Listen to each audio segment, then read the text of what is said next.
Good morning. This is G. Sri, wishing you a happy Republic Day. On this happy and joyous occasion, I would like to share my thoughts with you. Before I begin, I would first like to ask you a question. What is democracy? Many people may say that this question is easy, common, and unimportant. But in fact, this very answer defines ideal democracy. But of course, the answer I am vocalizing here is not just a simple definition most citizens of any democratic nation would give you upon being asked. The simple definition would most probably be something like democracy is a form of government in which the rulers are chosen by the people. But this definition is very much inadequate. If we use this definition to check whether a country is democratic or not, we might as well end up concluding that all the countries in the world are democratic. But obviously, that isn't the truth. There are a few countries in the world which do hold elections on regular basis. For example, let us study the situation in China. In China, there is a rule that only the candidates approved by the Chinese Communist Party or the parties allied with it can contest in the elections. So the president is always formed by the party. Of course, the present president of China, Xi Jinping, has removed the limit of two presidential terms and thus indirectly declared himself president till he himself decides to step down. Now, let us take another example, which would be Mexico. After Mexico attained independence in 1930, the Institutional Revolution Party or PRI won every election until 2000. Though in this case there were many opposition parties, PRI always formed the government because it committed chicanery like changing polling booths right before the election, using government teachers to force parents to vote for the PRI, and so on goes the list. By these two examples, we should understand that for a country to be considered truly democratic, we should also inspect whether the elections conducted are free and fair, and if there is a fair chance for the ruling party to lose. Now let us take a glance at some more examples. Until 2015, women in Saudi Arabia did not have the right to vote. In Estonia, citizenship rules were in such a way because of which the Russian minority found it difficult to obtain the right to vote. Therefore, in a democratic country, it is also necessary for each person to have one vote and each vote should have one value. But then again, are these qualifications enough for the country to become truly democratic country? No. There is still one more detail that you have to take of notice before declaring a true democracy. That is the main rule that any government should rule within the limits set by the constitutional law and citizen rights. To understand this phase, I will tell you about a country called Zimbabwe. This country attained independence in 1980. Ever since then, Robert Mugabe, the leader of ZANU party, the party which led the freedom struggle, ruled the nation as its prime minister, an unchallengeable leader. During his period, Robert Mugabe changed the constitution many times to increase his power and make him less accountable. He also misused his powers many times. And if the court gave a judgment against the government, he used his powers to threaten the judges of High Court and Supreme Court. So in conclusion, the real meaning of democracy is the form of government in which people choose their representatives and leaders through free and fair elections, in which everyone has equal voting rights. And after forming the government, the ruling party does not misuse its powers.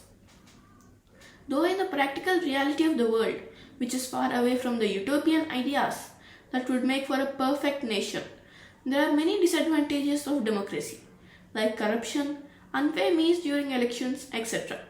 But these things are neither huge nor unsurmountable to throw away the idea called democracy. Even in today's world, there are some countries like Finland, Norway, Sweden, Denmark, etc., where democratic values stand good and the political system is much better than other democracies. Many people say that the parliamentary system makes it hard for a good decision to come into action. It takes a very long time and a number of reviews and changes for a bill to become an act. But we should also remember that this also makes it hard for a bad decision to pass through.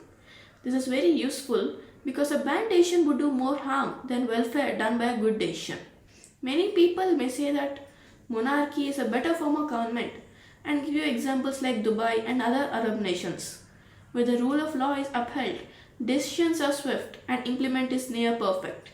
But they are missing a small point. It is that small point that makes all the difference. That small point is again the same as said before.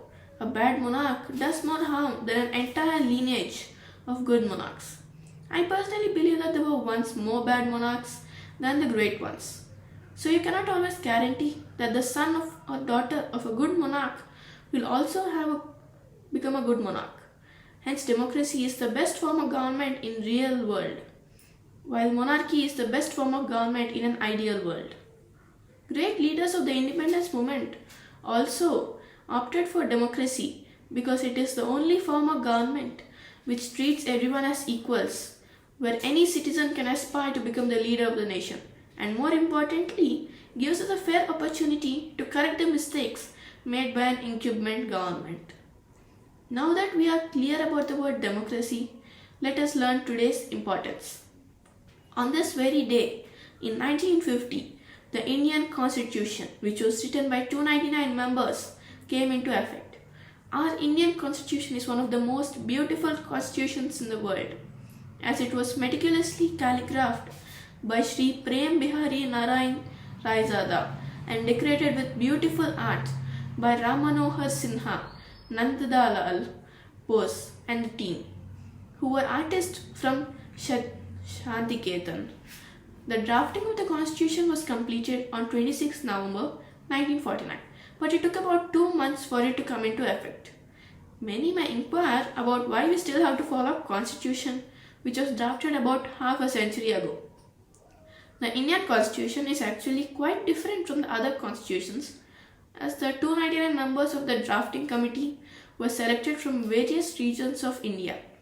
So even if we had conducted an election to choose the members, we would not have ended up with much different results.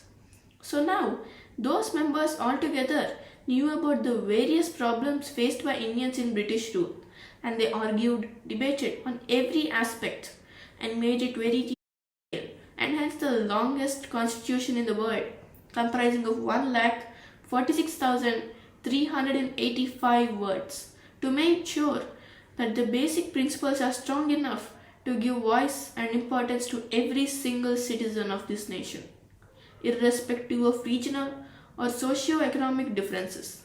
That's the reason the legitimacy of our Indian constitution was not questioned by any large-scale group, and that's a very great achievement. This drafting committee for the constitution was chaired by Dr. B.R. Ambedkar. Don't you think that holding a discussion with 299 people would be a difficult task to do? Especially when you have to consider thoughts of each and every single person. Generally, we find it difficult to coordinate work in our classroom or office where there are only 2-digit number of people.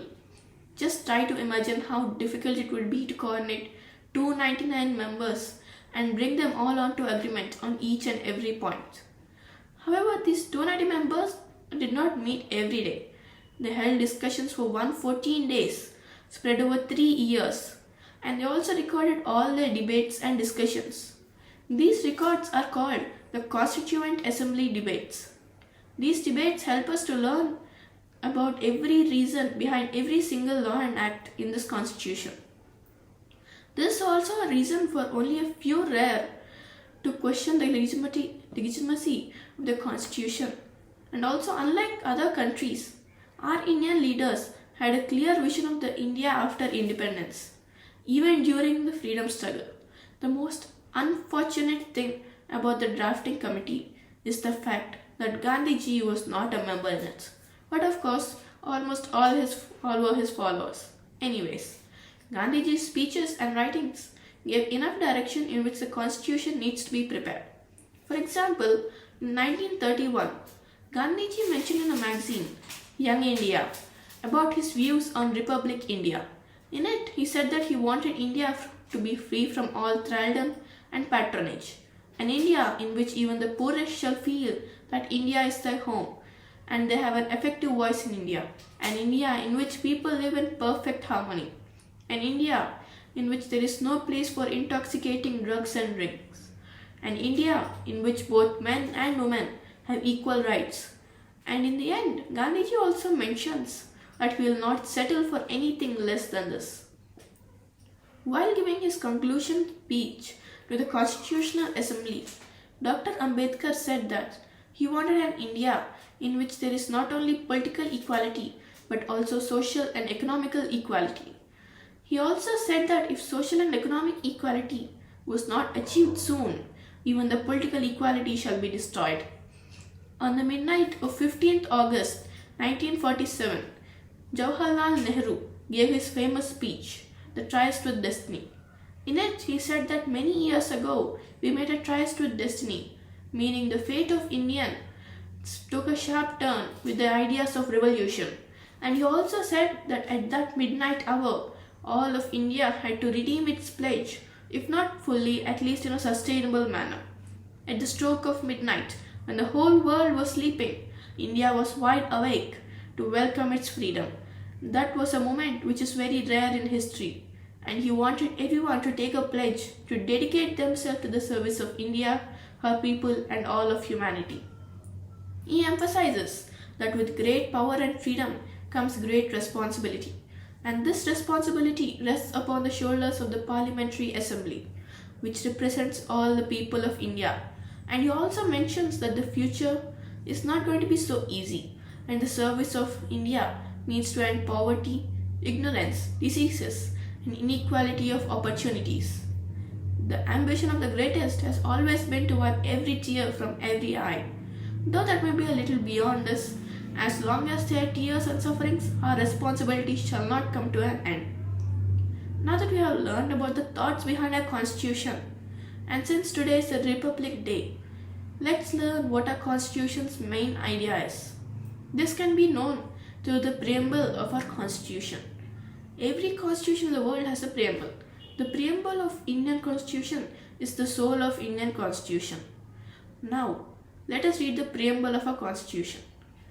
Our preamble mainly says that we should make India a sovereign, meaning we should make our own decisions with no external influence, and socialist, meaning social and economical equality, and secular, meaning citizens have religious freedom and is a democratic republic. It also says India should provide its citizens justice, liberty of freedom of thoughts, expression, belief, faith and worship, and equality of status and opportunity, and fraternity, meaning everyone should be treated equally with no scope for discrimination. Unfortunately, over the period of 72 years since the Constitution came into force, our Indian democracy has suffered many drawbacks, and our present voting preferences and leaders are being sent to Parliament as our representatives leave a lot to be improved. So, having learned what a democracy means, what are the values which a democracy nation stands, on this momentous occasion of our 73rd Republic Day, let us take a pledge that we shall uphold the ideas of the great souls who framed our Constitution and set up a framework for all of us to live in happiness and independence today, and strive with all our might towards a better India where sovereignty, equality, and justice are not just the great words on paper but the guiding lights of our everyday life for ourselves and the nation. Happy Republic Day.